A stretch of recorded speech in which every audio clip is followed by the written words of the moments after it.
Hello hello hello hello বন্ধুরা, কেমন আছেন? আশা করি সবাই ভালো আছেন।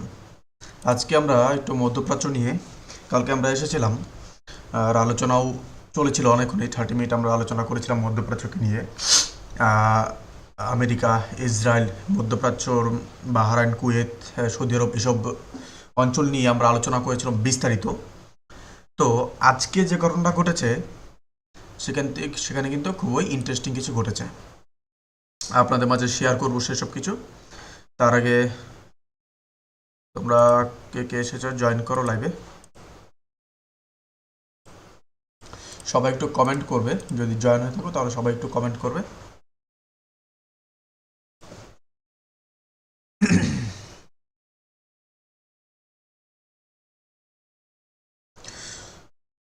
কালকে আপনাদেরকে একটা কথা বলেছিলাম যে চায়না কিন্তু নিজের যে অয়েল ট্যাঙ্কার আছে সেগুলো কিন্তু সিকিউর করেছে। চায়নার প্রেসিডেন্ট শি জিনপিং তিনি কিন্তু অলরেডি সেই হরমুজ প্রণালী দিয়ে কিন্তু ট্যাঙ্কারের পর ট্যাঙ্কার কিন্তু সিকিউর করেছে। যত তেল দরকার হয় সেগুলো কিন্তু প্রপারলি চায়না কিন্তু সিকিউর করে নিয়েছে। আর সম্ভবত আপনাদেরকে বলেছিলাম যে 11 মিলিয়ন মেট্রিক টন সামথিং তেল চায়নাতে নিয়ে গেছে। আচ্ছা, এই দেখো ওপেন সোর্স ইন্টেল, আপনাদেরকে এই হ্যান্ডেলটা কালকে আপনাদের দেখিয়েছিলাম, খুবই ভালো। প্রপার আপনারা ভরসামান 1.1 মিলিয়ন ফলোয়ার্স আছে। White house spokesperson, the ABC report suggesting Iran can launch drone toward California is false. Official says no such threat over existed. আচ্ছা, কালকের পরে আছে একটা ইন্টারেস্টিং একটা রিপোর্ট ঘটেছে। সেটা হয়েছে ইউএসের একটা ট্যাঙ্কার রয়েছে, অয়েল ট্যাঙ্কার। সেটার নাম সম্ভবত একটা সেফ সি বিষ্ণু, এরকম নামের একটা অয়েল ট্যাঙ্কার রয়েছে। সেই অয়েল ট্যাঙ্কার কি করছিল, এই হরমুজ প্রণালী দিয়ে তেল নিয়ে যাচ্ছিল।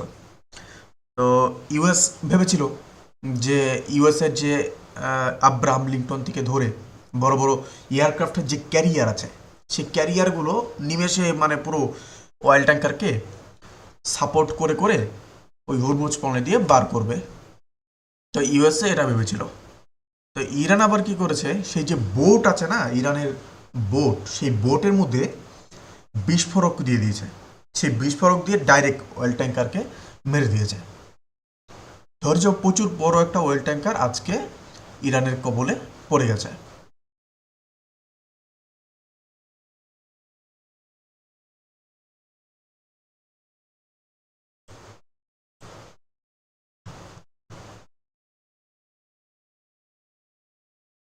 অ্যাকচুয়ালি পশ্চিমাদের যে পরিকল্পনা ছিল না, সেই পরিকল্পনা প্রপারলি ভুল পথে চালিত হয়ে গেছে, ভুল পথে হয়ে গেছে।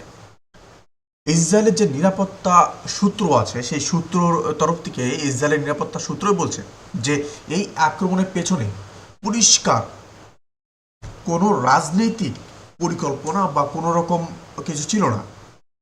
মানে তাদের একরকম আশা ছিল যে বোমা হামলা করলে ইরানে বিদ্রোহ হবে।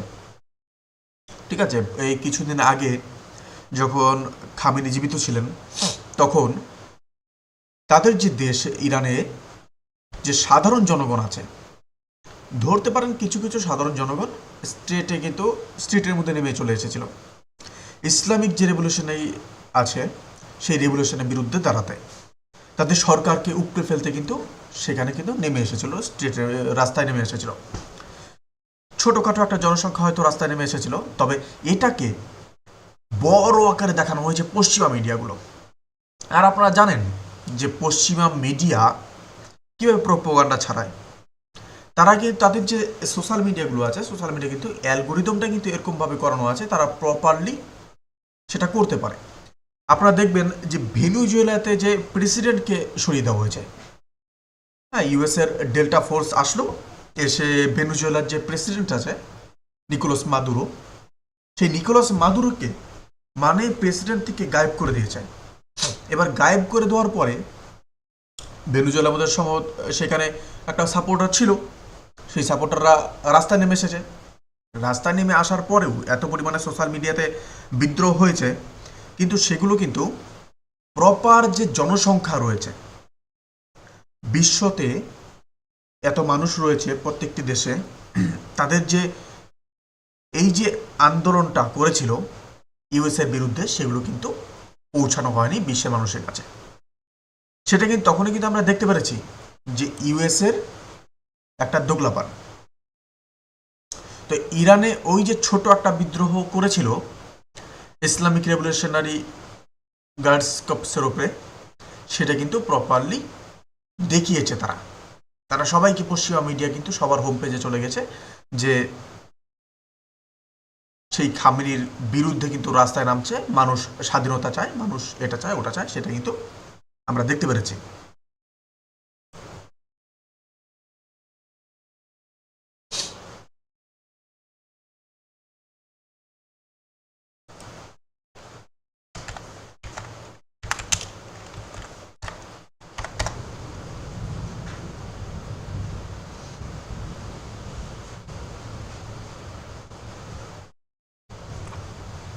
বন্ধুরা, আজকের লাইভটা খুবই গুরুত্বপূর্ণ, আপনাদের আগেই বলে দিই। কারণ মধ্যপ্রাচ্যে সংঘাত এটা কিন্তু সাধারণ কোনো যুদ্ধ না, একটা বিশ্ব রাজনীতি। এটা কিন্তু একটা বড় টার্নিং পয়েন্ট এখান থেকেই ঘটবে। বা আপনারা কিছুটা আন্দাজ করতে পারেন সে এখান থেকেও থার্ড ওয়ার্ল্ড ওয়ারও কিন্তু হতে পারে, যদি অতিরিক্ত দিন পেরিয়ে যায়, এই ওয়ার যদি স্টপ না হয়। যেরকম রাশিয়া ইউক্রেন যুদ্ধ কিন্তু অনেকদিন ধরে চলছে, বন্ধ হওয়ার কিন্তু কোনো আশা কিন্তু রাশিয়া ইউক্রেন যুদ্ধ দেখছি না। সে ডোনাল্ড ট্রাম্প ইলেকশন জেতার আগে কিন্তু প্রচুর পরিমাণে বলেছিলেন যে ইলেকশন জেতার পর রাশিয়া ইউক্রেন যুদ্ধ থমিয়ে দেবেন বা আটকে দেবেন। তবে সেটা কিন্তু জেতার পরে আর দেখা যায়নি, আর তিনি কিন্তু সেখানে ব্যর্থ হয়েছে। তবে এই যে নতুন একটা ওয়ার শুরু করেছে ডোনাল্ড ট্রাম্প, আপনারা বলতে পারেন যে এখানে ইসরায়েল টেনে নিয়ে এসেছে ডোনাল্ড ট্রাম্পকে। এটা আপনারা বলতে পারেন যে ইসরায়েল এখানে টেনে নিয়ে এসেছে। এবার এই যে ইসরায়েল টেনে নিয়ে এসেছে ডোনাল্ড ট্রাম্পকে, এবার সেখানে কিন্তু যুদ্ধটা শেষ হওয়ার কিন্তু আপনারা আশা কিন্তু বন্ধ করতে পারেন। কারণ না এখানে ইরান হারবে, আর না এখানে ইরান সমর্থন করবে, এরকম কোনো আশা বা কোন রকমের স্টেপ কিন্তু দেখতে পাচ্ছি না। অনেকেই ভেবেছিল, এবার পশ্চিমা ইসরায়েল বা পশ্চিমা মিডিয়া থেকে ধরে সবাই ভেবেছিল ইরানের যে নেতৃত্ব আছে সেই নেতৃত্বকে যদি টার্গেট করা হয় তাহলে রাষ্ট্রটা ভেঙে পড়বে। যে খামেনি রয়েছে সেই খামেনিকে যদি টার্গেট করা হয় তাহলে রাষ্ট্রটা ভেঙে পড়বে। আর যে পরমাণু বোমা বানানোর যে একটা যে উদ্যোগ, সেটা থেকে তারা সরে আসবে। মানে ধরুন যে ভয় পাইয়ে একটা রাষ্ট্রকে পিছিয়ে রাখা বা আটকিয়ে রাখা, তো সেটা কিন্তু আমেরিকা ইসরায়েল কিন্তু চেয়েছে। কিন্তু এবার এটা ঠিক উল্টো ঘটে গেছে। আপনাদের আরো বিস্তারিত বলবো পরবর্তীতে, আপনারা লাইভের সাথে থাকুন।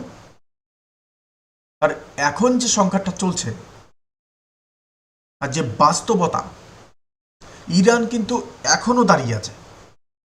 বরং অনেক ক্ষেত্রে যদি আমরা দেখি রিপোর্টগুলো যে আপনারা পাচ্ছেন, বা আমি তো আপনাদেরকে লাইভ একদম প্রপার রিপোর্ট দিচ্ছি, একদম যে অফিসিয়াল হ্যান্ডেলগুলো আছে সেই অফিসিয়াল হ্যান্ডেলগুলো থেকে প্রপার আপনাদেরকে রিপোর্ট দিচ্ছি, সেখানে কিন্তু আপনারা দেখতে পাচ্ছেন।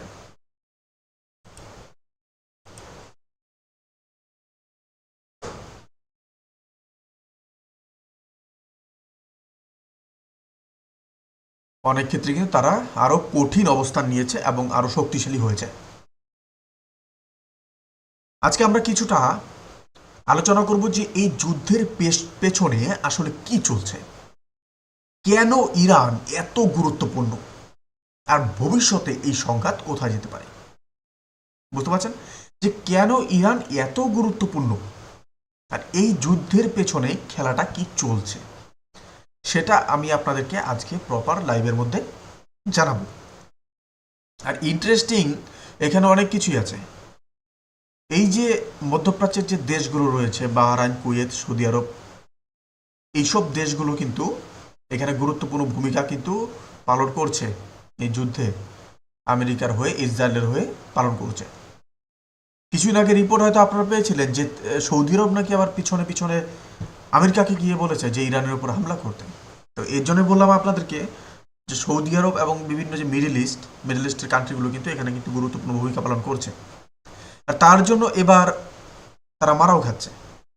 ইরানের যে ড্রোন রয়েছে সেই ড্রোন দিয়ে কিন্তু তারা মারাও খাচ্ছে। দেখুন, মধ্যপ্রাচ্যের রাজনীতি কিন্তু কখনোই সরল না, আর কখনোই ছিল না, আগেও ছিল না, ধরুন যে অতীতেও ছিল না, বর্তমানেও না, ভবিষ্যতেও থাকবে না। কারণ মধ্যপ্রাচ্যের জিওগ্রাফিটাই কিছুটা ভাইটাল। আর যেখানে খনিজ পদার্থ বা অয়েল বা মাটির নিচে বিভিন্ন প্রকার সম্পদ রয়েছে, টাকার যেখানে ভান্ডার রয়েছে, সেখানে ক্যাচার ঝগড়া হবেই, এটা সাধারণ। আর তার জন্য বলি যে মধ্যপ্রাচ্যের রাজনীতি কিন্তু কখনোই সরল ছিল না। এখানে প্রত্যেকটা সংঘাতের পেছনেই কিন্তু একটা শক্তির ভারসাম্য কিন্তু খেলা চলে। এরকম যদি আপনারা প্রশ্ন করেন যে কিরকম, তাহলে সেখানে কিন্তু বলতেই হচ্ছে যে টাকার পেছনে কিন্তু সবাই দৌড়ায়, সেটা পরাশক্তিগুলো হোক বা ছোট রাষ্ট্রগুলো হোক। তবে ছোট রাষ্ট্রগুলো কিন্তু এখানে বেশি একটা ভূমিকা পালন করে না, তবে বড় রাষ্ট্রগুলো ভূমিকা পালন করে। তাদের চাই শক্তি, অপরিসীম শক্তি তাদের চাই। আর মেনলি এখানে অয়েল মার্কেট, আর অয়েল মার্কেটে কিন্তু জ্বালানির যে রাজনীতি আছে সেটা চলবেই। আর এর ফলে কিন্তু এই আন্তর্জাতিক যে প্রভাব, সেই প্রভাবের লড়াইও কিন্তু এই রিজনে কিন্তু চলবে। আর ইরান কিন্তু বহু বছর ধরে কিন্তু মধ্যপ্রাচ্যে একটা বড় শক্তি। আর এই কারণেই ইসরায়েল এবং যুক্তরাষ্ট্র সবসময় ইরানকে তাদের বড় প্রতিদ্বন্দ্বী হিসাবেই দেখে। দেখুন, যার হাতে শক্তি আছে তাকে প্রতিদ্বন্দ্বী হিসাবে দেখবে, যার কাছে শক্তি নেই তাকে বুলি করবে, তাকে দমিয়ে রাখবে। তবে যারা প্রতিদ্বন্দ্বী, যাদের কাছে শক্তি আছে, তারা প্রতিদ্বন্দ্বী। এবার যে আমেরিকা, যদি তারা বা আমেরিকা ইসরায়েল যদি তারা মনে করে যদি ইরান দুর্বল হয়, তাহলে কিন্তু পুরো অঞ্চলে তাদের প্রভাব কিন্তু আরো বাড়বে। যে প্রতিদ্বন্দ্বী যে দেশটি আছে সেই যদি দুর্বল হয়, আপনারা দেখুন এখানে সৌদি আরব, বাহরাইন, কুয়েত যে দেশগুলো আছে সেগুলো কিন্তু ধরে নেন যে আমেরিকার কোলে গিয়ে বসে আছে। আপনারা দেখেন এগুলো রিপোর্ট যেগুলো আসে, তারা আমেরিকার কোলে গিয়ে বসে থাকে। এমনকি আমেরিকার যে থার্ড মিসাইল ডিফেন্স সিস্টেম আছে, আমেরিকার অস্ত্র শস্ত্র আছে, এইসব দেশগুলোর মধ্যে কিন্তু ডিপ্লয় করা আছে, সেখানে ডিপ্লয় করা আছে। এবার এই যে ইসরায়েলের সাথে যে যুদ্ধটা শুরু হয়েছে, ইরানের যুদ্ধটা শুরু হওয়ার পর আপনারা দেখবেন এই দেশগুলো থেকে মিসাইল যে ডিফেন্স সিস্টেম রয়েছে সেগুলোকে সরিয়ে ইসরায়েলকে প্রোটেক্ট করতে লাগিয়ে দেওয়া হয়েছে। হ্যাঁ, এতদিন হয়তো উপরে বসেছিল, আমেরিকার সাথে বসেছিল, তবে প্রোটেক্ট করার সময় কিন্তু ইসরায়েলের প্রোটেক্ট করতে চলে গেছে আমেরিকা, এইসব দেশকে কিন্তু প্রোটেক্ট করেনি। তবে খেলা যেটা রয়েছে আমেরিকা এবং চায়নার মধ্যে এখন, কারণ চায়নার যে আপনারা যদি আপনারা জিডিপি দেখেন বা যদি আপনারা সাইজ দেখেন, পপুলেশন দেখেন, সব কিছুতে কিন্তু টেকনোলজি দেখেন, তাহলে কিন্তু চায়না কিন্তু আমেরিকাকে কাটিয়ে চলে গেছে।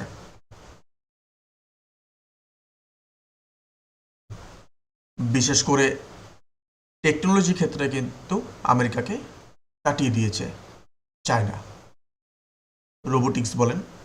আর ইরান সবসময় চায়নার সাপোর্টে থেকেছে, সবসময় চায়না সাপোর্টে থেকেছে, রাশিয়া সাপোর্টে থেকেছে। আর আপনারা একটা জিনিস লক্ষ্য করবেন যে ভেনেজুয়েলা অয়েল ভান্ডার ছিল, সাপোর্টে কার ছিল? সাপোর্টে ছিল রাশিয়া, চায়না, ইরান। প্রচুর পরিমাণে অয়েল রয়েছে। সাপোর্টে কার ছিল? Russia, China. তো এই যে আপনাদেরকে যে বলেছি এখানে একটা রাজনীতি চলছে। যুদ্ধ তো একটা, ধরুন যে মার্চিস দিয়ে শুধু লাগিয়ে দেওয়া হয়েছে, একটা ইস্যুকে কেন্দ্র করে লাগিয়ে দেওয়া হয়েছে যুদ্ধটা ইচ্ছে করে লাগিয়েছে, সেখানে একটা মার্চিস দিয়ে শুধু লাগিয়ে দেওয়া হয়েছে যুদ্ধ। পেছনে রয়েছে রাজনীতি, পেছনে রয়েছে শক্তির ভারসাম্য, শক্তির রাজনীতি। যারা আমেরিকা সাপোর্টে ছিল তাদের ওপরে কিন্তু কোনো প্রকার হামলা বা তাদের ওপরে কোনো প্রকারের এলিগেশন কিন্তু লাগানো হয়নি। বাট যারা বিরুদ্ধে ছিল, আমেরিকার বিরুদ্ধে ছিল, ইরান বলুন, ভেনেজুয়েলা বলুন, বিভিন্ন কান্ট্রি বলুন, যেগুলো চায়নার সাথে লিঙ্ক করতে যাচ্ছিল, চায়নার ধরুন একটা প্রভাব বলয়ের মধ্যে আসতে চলেছিল, সেই দেশগুলোকে আমেরিকা কিন্তু টার্গেট করেছে। আপনারা পৃথিবীর যে কোনো দেশ দেখুন, যেগুলো চায়নার বলয়ে আসতে চলেছে, পরবর্তীতে ভবিষ্যতে বলয়ে আসতে যাচ্ছিল, সেগুলোকে আমেরিকা টার্গেট করেছে। যেগুলো আমেরিকার স্বার্থে পূর্বে ছিল সেগুলোকে স্পেসিফিক্যালি টার্গেট করেছে। আর আমেরিকা কখনোই চায় না যে এনার্জি যে মার্কেটটা রয়েছে সেই মার্কেটটাকে হারাতে, বা সেখানে যে একটা দবদবা, সেখানে একটা ভারসাম্য যে একটা বজায় রেখেছে আমেরিকা, সেটা কখনোই হারাতে চায় না আমেরিকা। আর চায়না এগিয়ে আসছে, চায়না মার্কেটের মধ্যে আসছে, নতুন মার্কেটের মধ্যে আসছে, ভারসাম্য ব্যালেন্স করতে এসেছে আমেরিকার বিরুদ্ধে লড়তে এসেছে। বিভিন্ন যে দেশগুলো রয়েছে সেই দেশগুলোকে সাহায্য করতে এসেছে। তো সেখানে কিন্তু চায়নাকে ট্যাকেল করার জন্য এসব ছোটোখাটো একটা ইস্যু বের করা হবে, তারপর কিন্তু সেগুলোকে অ্যাটাক করা হবে, দুর্বল করে দেওয়া হবে। তো আপনারা দেখছেন কিছুদিন আগে আরেকটি রিপোর্ট বেরিয়েছিল যে ইসরায়েল অ্যাটাক করেছে ইরানের অয়েল ডিপোতে, যেখানে অয়েল বের করা হয় সেই অয়েল ডিপোতে অ্যাটাক করেছে ইসরায়েল। আর কালো ধোঁয়াতে পুরো আকাশ ছেয়ে গেছে। দেখে মনে হচ্ছে যে পৃথিবী যেন একটা ধ্বংসের পথে, একটা দ্বার প্রান্তে দাঁড়িয়ে আছে। পারমাণবিক বোমা হামলা হয়েছে, একদম পুরো আকাশ কালো হয়ে গেছে। কিছুটা সিনেমাটোগ্রাফিক যে সিনেমা হয় না, সেই সিনেমার মতো কিন্তু দেখাচ্ছিল। আপনারা ভিডিওটা হয়তো দেখেছেন কি না, সেখানে কিন্তু ওই অয়েল ডিপোতে হামলা হয়েছিল, রেন, কালো কালো বৃষ্টি হয়েছে।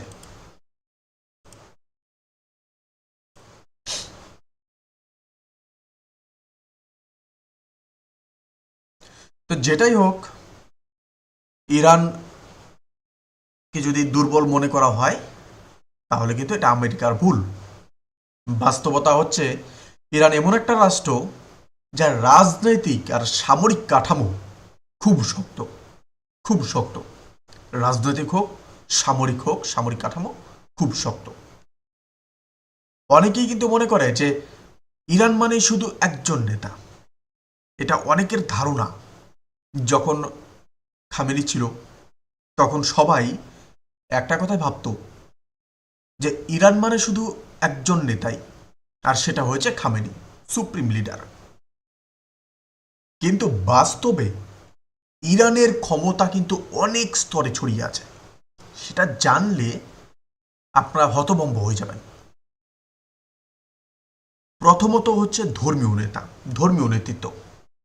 দ্বিতীয়ত হচ্ছে বিপ্লবী গার্ড, আপনারা শোনেন একটা একটা করে। তৃতীয়ত হচ্ছে সামরিক বাহিনী। কটা হলো? একটা হচ্ছে ধর্মীয় নেতৃত্ব, 2 নম্বর হচ্ছে বিপ্লবী গার্ড, আর 3 নম্বর আপনাদের কি বললাম, সামরিক বাহিনী। আর চতুর্থ যেটা, সেটা হচ্ছে রাজনৈতিক প্রতিষ্ঠান। তো এই হয়েছে 4টা। বিশেষ করে যে বিপ্লবী গার্ড আছে না, সেই বিপ্লবী গার্ডের ভূমিকা হচ্ছে এখানে বেশ গুরুত্বপূর্ণ। আর সেই বিপ্লবী গার্ডকে অনেকটা বলা হচ্ছে ইসলামিক রেভলিউশনারি গার্ড কর্পস। ইংরেজিতে ইসলামিক রেভলিউশনারি গার্ড কর্পস। আর এই বাহিনী শুধু সেনাবাহিনী না, এটা শুধু সেনাবাহিনী না, এটা আপনারা ধরতে পারেন অনেকটা একটা আদর্শিক বাহিনী, যাদের কাজ শুধু রাষ্ট্রকে রক্ষা করা না, বিপ্লবের যে আদর্শ আছে সেই আদর্শটা রক্ষা করা। আমি সম্ভবত ডেটটা প্রায় একটা মনে পড়ছে না, তবে 1980-র দশক সম্ভবত সেখানে কিন্তু ইসলামিক রেভলিউশনারি হয়েছিল। সম্ভবত ইরান পারস্যের দেশ ছিল, পার্সিদের দেশ ছিল ইরান। সেখান থেকে ইসলাম চলে এসেছে, ব্যাপক পরিমাণে ইসলামের রেভলিউশন ঘটেছে ইরানে। আর সেখান থেকে এই ইসলামিক যে রেভলিউশনারি গার্ড কর্পস আছে সেখানে গঠন করা হয় পরবর্তীতে, এবং শুধু সেনাবাহিনী ভূমিকা পালন করে না, তারা অনেক কিছু পালন করে, যে ইসলামের যে আদর্শ রয়েছে সেই আদর্শটাকে রক্ষা করা, মানে ধরুন যে এক প্রকার ইসলামকে বাঁচিয়ে রাখা।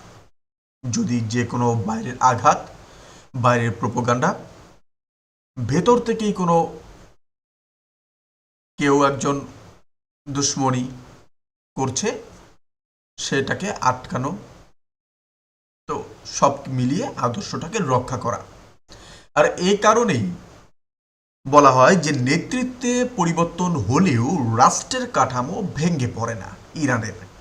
আর এর জন্য এটাকে বলা হয়। এই যে খামেনি মারা গেছে, খামেনিকে শহীদ হয়েছে, মৃত্যুবরণ করেছে, মারা যাওয়ার পরে তার অটোমেটিক রিপ্লেসমেন্ট চলে এসেছে, তাকেও মৃত্যুবরণ করতে হয়েছে। তার পরবর্তীতেও আবার চলে এসেছে আরেকজন। তো এটাই হচ্ছে মূল কথা, নেতৃত্বে পরিবর্তন হলেও রাষ্ট্র কাঠামো ভেঙে পড়ে না। আর সবাই এখানে, একজন মৃত্যু হবে আরেকজন টক করে চলে আসবে। অন্য সব যে কোনো রাষ্ট্রে আপনারা দেখবেন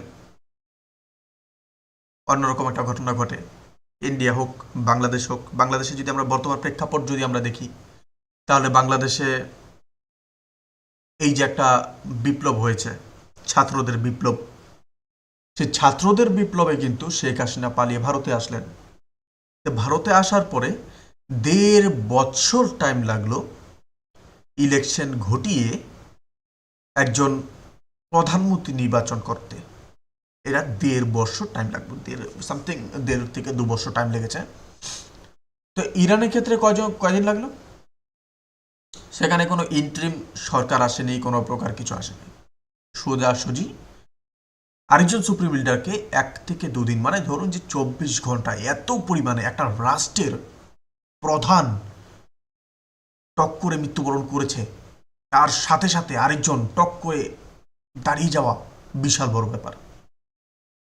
যেমন বাংলাদেশের এই যে প্রেক্ষাপটটা আপনাদেরকে বললাম, যে একজন রাষ্ট্রের প্রধান পিএম দেশ ছেড়ে পালিয়েছে, দেশ ছেড়ে চলে আসলেন, আপনারা যেটা বলেন পালিয়েছেন বা আশ্রয় নিয়েছেন।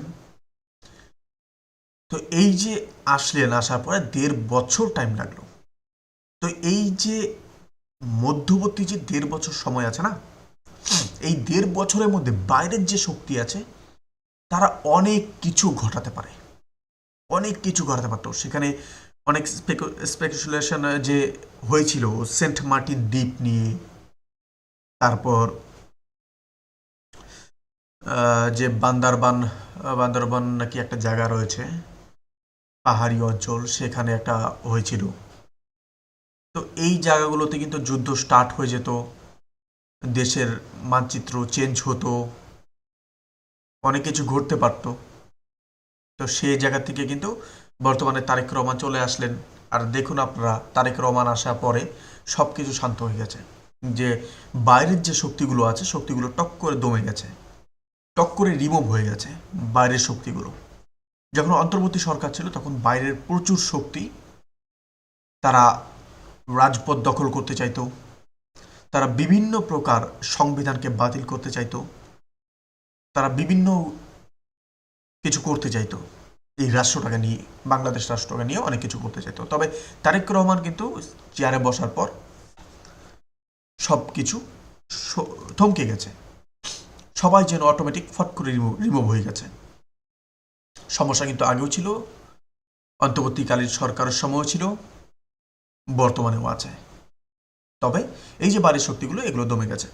তো ইরানের ক্ষেত্রেও কিন্তু ইরান এই জিনিসটাকে কিন্তু আগে থেকেই ট্যাকেল করে রেখেছে যে আমরা বাইরের শক্তিকে খেলতে দেব না। এই যে সময়টা লিডারশিপ চেঞ্জ হওয়ার পর যে সময়টা পায়, এই সময়টা বাইরের শক্তির জন্য খুবই গুরুত্বপূর্ণ, আর এই সময়টাকে আমরা দেব না। তো চেঞ্জ হওয়ার পর টক করে অন্য একজন চলে আসে সামনে। তো বর্তমান যে পরিস্থিতি আছে সেই পরিস্থিতিতে ইরানের নতুন নেতৃত্ব খুব একটা স্পষ্ট একটা বার্তা দিয়েছে। আর বর্তমানে মোজতাবা খামেনি সম্ভবত মোজতাবা খামেনি সম্ভবত ইরানের সুপ্রিম লিডার, ধরে ধরে নিন যে প্রায় হয়ে গেছে। আর তার কিন্তু বক্তব্য অনুযায়ী এই যুদ্ধ থামবে না যতক্ষণ না আক্রমণের জবাব দেওয়া হয়। একদম স্পষ্ট ভাষায় বলে দিয়েছে ইরান দুর্বল নয়, ইরান কখনো ভেঙে পড়ে না, ইরানের সব কিছু আছে, আর সেই জায়গা থেকে আর এই যুদ্ধ থামবে না যতক্ষণ না আক্রমণ জবাব দেওয়া হয়। ইরানের রাজনীতিতে একটা বিষয় খুব শক্তিশালী, সেটা হচ্ছে প্রতিরোধের ধারণা। এটা কিন্তু ইরানের রাজনীতিতে খুবই একটা শক্তিশালী বিষয়। আপনারা দেখুন না, আগেও ইসরায়েল আক্রমণ করেছে ইরানের ওপর। সেই আক্রমণ করার পর ইরান কিন্তু যোগ্য জবাব দিয়েছে। এবার বড় সড়ো অ্যাটাক করা হয়েছে ইরানের ওপর। ইরানের যে ধাঁচা রয়েছে, রাষ্ট্রীয় ধাঁচা কাঠামো, সেই কাঠামোকে ভেঙে দেওয়ার চেষ্টা করা হয়েছে আমেরিকার তরফ থেকে, ইসরায়েলের তরফ থেকে। তবে সেটার পরিপ্রেক্ষিতে ইরান যে পদক্ষেপগুলি, ইরান যে স্টেপগুলি নিয়েছে সেটা খুবই গুরুত্বপূর্ণ। সেখানে আপনারা দেখুন, হরমুজ প্রণালী বন্ধ করা হোক, সেখানে মিডল ইস্টের যে কান্ট্রিগুলো রয়েছে, প্রতিবেশী কান্ট্রিগুলো রয়েছে, সেই কান্ট্রিগুলোকে অ্যাটাক করা হোক, যাতে বিশ্ব যে ব্যবস্থা রয়েছে সেই বিশ্ব ব্যবস্থাকে একটা শিক্ষা দেওয়া বা একটা জবাব দেওয়া যে ইরানকে টার্গেট করলে বিশ্বকেও টার্গেট হতে হবে। এটা কিন্তু ইরান দেখিয়েছে। আর যে অয়েলের যে প্রাইস রয়েছে ব্যারল প্রতি $200 পার ব্যারল উঠে যাওয়ার কথা রয়েছে, সেটা ইরানের যে মিলিটারি রয়েছে কালকের রিপোর্টে সেখানে ভাষণ দিয়েছে, আমেরিকাকে হুঁশিয়ারি দিয়েছে $200 পার ব্যারল উঠিয়ে দেওয়ার। এই হরমুজ প্রণালী যদি বন্ধ করা হয় দীর্ঘদিনের জন্য, তাহলে কিন্তু এখানে $200 পার ব্যারল উঠে যাবে। আর সেটা যদি উঠে যায় তাহলে বিশ্ব রাজনীতিতে অয়েলের জন্য হাহাকার কিন্তু আসবে। প্রথমে কত ছিল? প্রথমে ছিল $70 পার ব্যারল, আর সেখান থেকে ধরুন যে প্রায় 3 গুণ করে দেওয়ার একটা চেষ্টা ইরানের তরফ থেকে করা হয়েছে, আর এটা সম্ভবত সাকসেসও পেয়ে যাবে। এই দেখুন, new satellite imagery index heavy damage at Kuwait Ali Al Salem air bases after Iranian strike. আচ্ছা,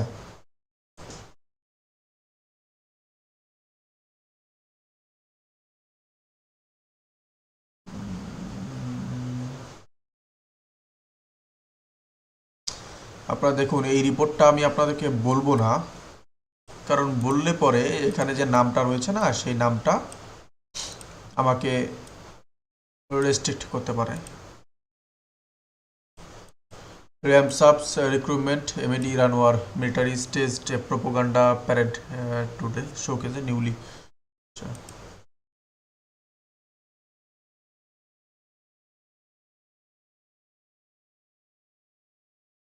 এই দেখুন ইসরায়েলের কর্মকাণ্ড। আর Israeli air attack has killed two academics at the Lebanese University in Beirut.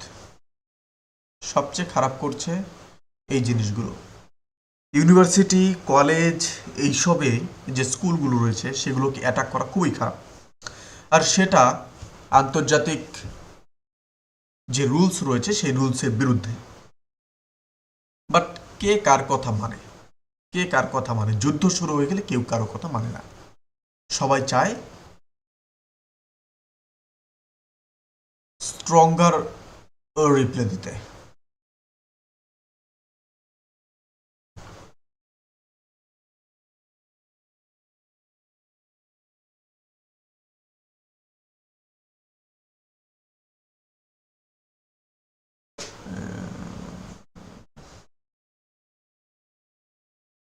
তিন মিনিট আগে আপডেট হয়েছে, আপনাদেরকে একদম কারেন্ট রিপোর্ট আপনাদেরকে দিচ্ছি, 3 মিনিট আগে আপডেট হয়েছে।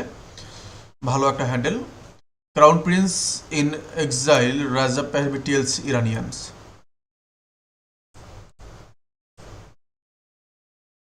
এখানে আমি বাংলা করছি, তোমার কর্মক্ষেত্রে উপস্থিত হও না, তোমার কাজকে তোমার সহ দেশবাসীদের উপর দমন পীড়নে হাতিয়ার হতে দিও না, শাসন ব্যবস্থা যখন ব্যস্ত তখনও কৌশলগত প্রতিরোধের আহ্বান। এটা, আর এই যে আপনার লোকটাকে দেখছেন, সেটা যখন ইরান পারসি দেশ ছিল বা পারস্যদের যখন দেশ ছিল, এই লোকটাকে যে আপনারা দেখতে পাচ্ছেন, তখন তিনি সেইখানে রাজা ছিলেন, সম্ভবত রাজা বা শাসন ব্যবস্থায় কোনো একজন বড় পদে, মানে মেন ভূমিকায় তিনি ছিলেন। ওনাকে সরিয়ে দেওয়া হয়েছিল, এই ইসলামিক যখন রেভলিউশন হয়েছে তখন কিন্তু তাকে সরিয়ে দেওয়া হয়েছে। তাকে সরিয়ে দেওয়ার পরে তিনি আমেরিকায় চলে গেছেন। আর আজকে এত বছর পর, 50 বছর পর, তিনি এটাই বলছেন ইরানের জনগণকে যে তোমরা রুখে দাঁড়াও। ইরানের যে আপনাদেরকে বললাম না, ইসলামিক রেভলিউশনারি গার্ড কর্পস, তাদের বিরুদ্ধে রুখে দাঁড়াও। এটা হচ্ছে তার স্টেটমেন্ট আমেরিকায় বসে। তো আমেরিকা সেখানে ফ্রন্টে খেলছে। এই যে হ্যান্ডেলগুলো আপনারা দেখছেন, এই হ্যান্ডেলটা আমেরিকার একটা হ্যান্ডেল। আমি যদি আপনাদেরকে প্রপার কোথাকার হ্যান্ডেল সেটা আপনাদেরকে দেখিয়ে দিচ্ছি। নর্থ আমেরিকা, আপনারা দেখতে পাচ্ছেন, নর্থ আমেরিকার একটি হ্যান্ডেল। আমেরিকার প্রোপাগান্ডা এখানে ছড়ানো হয়।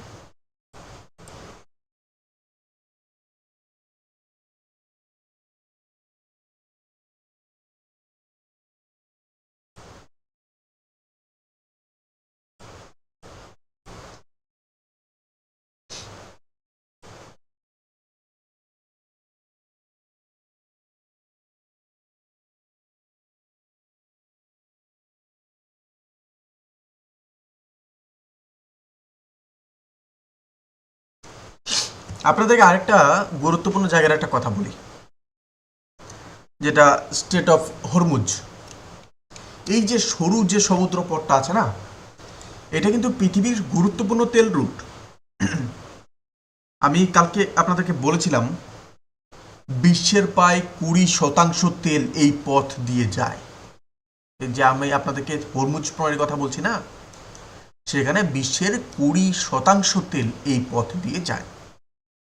যদি কোনো কারণে এই পথ বন্ধ হয়ে যায়, ধরুন লম্বা সময়ের জন্য কোনো কারণে এই পথটা বন্ধ হয়ে যায়, তাহলে শুধু মধ্যপ্রাচ্য না, পুরো বিশ্ব অর্থনীতি কেঁপে উঠবে, কেঁপে উঠবে।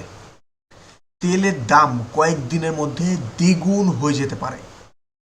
আর এই কারণেই অনেক বিশ্লেষকরা বলেন যে ইরানের হাতে শুধু সামরিক শক্তি না, অর্থনৈতিক প্রভাবেরও বড় অস্ত্র কিন্তু আছে। আজকের যে যুদ্ধ, এই যুদ্ধ আগের মতো না। আগে যুদ্ধ মানে ছিল যে ট্যাঙ্ক, বিমান, বোমা, এই তিনটে জিনিসে কিন্তু যুদ্ধ চলতো। আগে ট্যাঙ্ক ছিল, বিমান ছিল, বোমা ছিল। কিন্তু এখন যুদ্ধ কিন্তু ভিন্নভাবে হয়।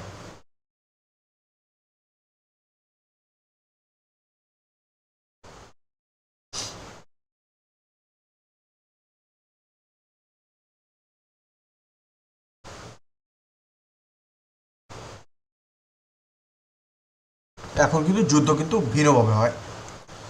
প্রথমত সামরিক যুদ্ধ, দ্বিতীয়ত অর্থনৈতিক যুদ্ধ, আর তৃতীয়ত হচ্ছে সাইবার যুদ্ধ। এই তিনটে ক্ষেত্রে কিন্তু এখন যুদ্ধের পরিসীমা মাপা হয়। তো সাইবার ওয়ারফেয়ার কিন্তু বিশাল ভূমিকা পালন করছে বর্তমানে। ইন্টারনেট, স্যাটেলাইট, যোগাযোগ ব্যবস্থা সব এখন যুদ্ধের অংশ। একটা দেশের যোগাযোগ ব্যবস্থা অচল করে দিলে যুদ্ধের গতিপথই কিন্তু বদলে যেতে পারে। আর বর্তমানে স্টেট অফ হরমুজে যে আপনারা নেট ব্যবহার করছেন, সেই নেটের যে কেবেল যে রয়েছে না, তার সেই কেবেলগুলো কিন্তু সমুদ্রের নিচ দিয়ে আসে। সেই কেবেলগুলো কিন্তু সমুদ্রের নিচ দিয়ে আসে। সেগুলো যদি কাটা শুরু করে তাহলে কিন্তু প্রচুর পরিমাণে যোগাযোগেরও একটা সমস্যা দেখা দিতে পারে। বন্ধুরা, যুদ্ধের আরেকটা দিক আছে যেটা কিন্তু অনেক সময় কিন্তু আলোচনা করা হয় না বা আলোচনায় আসে না। যখন ঐতিহাসিক বা ধরুন যে সাংস্কৃতিক যখন স্থাপনা ক্ষতিগ্রস্ত হয়, তখন সেটা শুধু একটা দেশের ক্ষতি না, পুরো মানব সভ্যতারই একটা ক্ষতি। এটা কিন্তু আরেকটা দিক। ঐতিহাসিক যে জায়গাগুলো আছে না, সেই জায়গাগুলোকে ভেঙে দেওয়া, সেগুলোকে গুঁড়িয়ে দেওয়া, ধরুন যে ইতিহাসকে মুছে ফেলা, এটা যুদ্ধের আরেকটা দিক। যদি তোমার ইতিহাসই না থাকে তাহলে তুমি গর্ব কি দিয়ে করবে? এটা হচ্ছে একটা প্রশ্ন। যদি তোমার ইতিহাস না থাকে তাহলে তুমি গর্ব কি দিয়ে করবে? যে মূল কাঠামোটা, গাছের যদি গুঁড়ি না থাকে তাহলে গাছটা বাঁচবে কি করে? গাছের যদি গুঁড়ি না থাকে তাহলে গাছটা বাঁচবে কি করে? তো ইতিহাস যদি না থাকে তাহলে ভবিষ্যৎ সিকিউর হবে কি করে, বা ভবিষ্যতে কি নিয়ে গর্ব করবে? আর ইতিহাসে যেমন ইরানের মধ্যে কিন্তু অনেক কিছু আছে, গোলেস্টান প্লেস, প্যালেস, আরো বিভিন্ন জায়গা আছে। সেই জায়গাগুলোকে ধ্বংস করার চেষ্টাও করছে ইসরায়েল। আর এই ধরনের জায়গাগুলো কিন্তু ইতিহাসের অংশ। তাই যুদ্ধের সময় এগুলো ক্ষতিগ্রস্ত হলে আন্তর্জাতিকভাবেও কিন্তু উদ্বেগ তৈরি হয়। সবাই কিন্তু প্রোটেস্ট করে যে না, এইসব জায়গাগুলোকে ক্ষতি করা ঠিক নয়। এইসব জায়গা, তারপর স্কুল কলেজ, আমাদের ইন্ডিয়ার মধ্যে নালান্দা বিশ্ববিদ্যালয় ছিল বিহারে, সেটা অনেক বছর আগের কথা। প্রচুর পরিমাণে সেখানে বই ছিল যেগুলো দিয়ে কিন্তু জ্ঞান অর্জন করা হতো। বিভিন্ন চায়না, জাপান, বিভিন্ন দেশ থেকে লোক আসতো সেখানে পড়াশোনা করতো। ইন্ডিয়া তখন নাম ছিল। তো সেখানে কিন্তু আক্রমণ করা হয় এবং নালন্দা বিশ্ববিদ্যালয় ধ্বংস করা হয়। তো আজকে প্রচুর পরিমাণে সেখানে আজকে যে বইগুলো আছে সেগুলো ডিজিটালে আপলোড করা হয় বা ডিজিটালি থাকে, বাট তখন কিন্তু সেগুলো সবগুলো বইয়ের আকারে ছিল, বা এমনও কিছু বই ছিল যেগুলো কিন্তু ফার্স্ট কপি ছিল। ফার্স্ট কপি কোনো রকমভাবে, ধরুন যে ডুপ্লিকেট কোনো ছিল না, অন্য জায়গায় ছিল না, সেটা সেখানেই ছিল ওই বইগুলো। রিসার্চ পেপার, বিভিন্ন প্রকারের সংশোধন সেখানে ছিল পড়াশোনার জন্য, তবে সেটা ধ্বংস করা হয়েছিল। আজও কিন্তু ওরকম মানের বিশ্ববিদ্যালয় ওয়ার্ল্ডে কম আছে।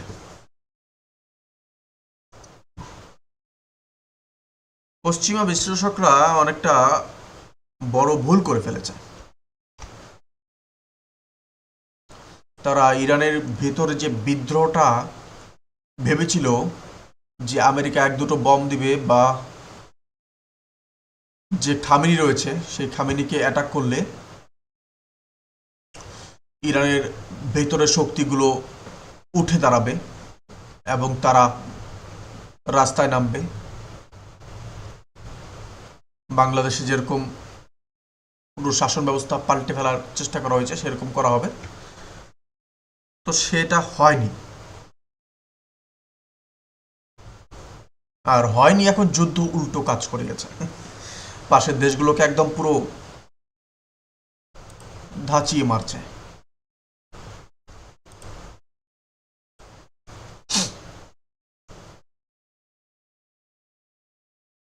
যদি আমরা বলি যে ভবিষ্যৎ কি হতে পারে, একটা বড় প্রশ্ন, ভবিষ্যতে কি হতে পারে, এই এরিয়াটা নিয়ে ভবিষ্যতে কি হতে পারে।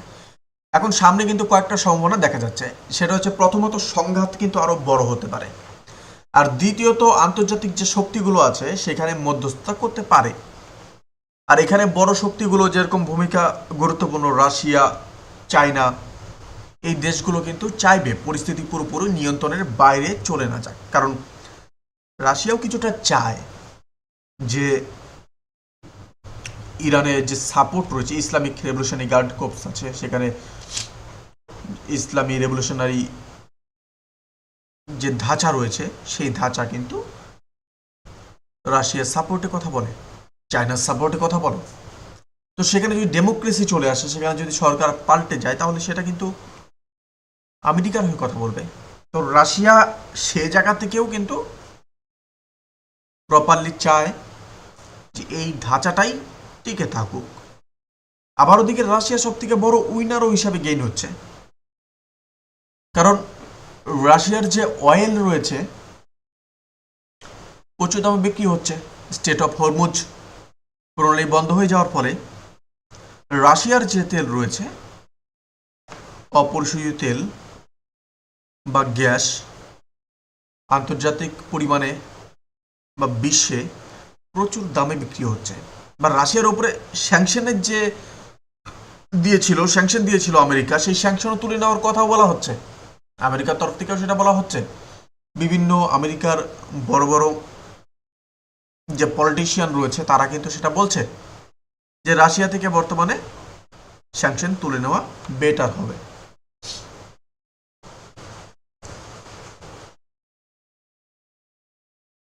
একটা কথা না, মধ্যপ্রাচ্যের রাজনীতি সবসময় জটিল ছিল, কিন্তু এই সংঘাত শুধু আঞ্চলিক না, এটা বিশ্ব রাজনীতির ভবিষ্যৎকেও কন্ট্রোল করে।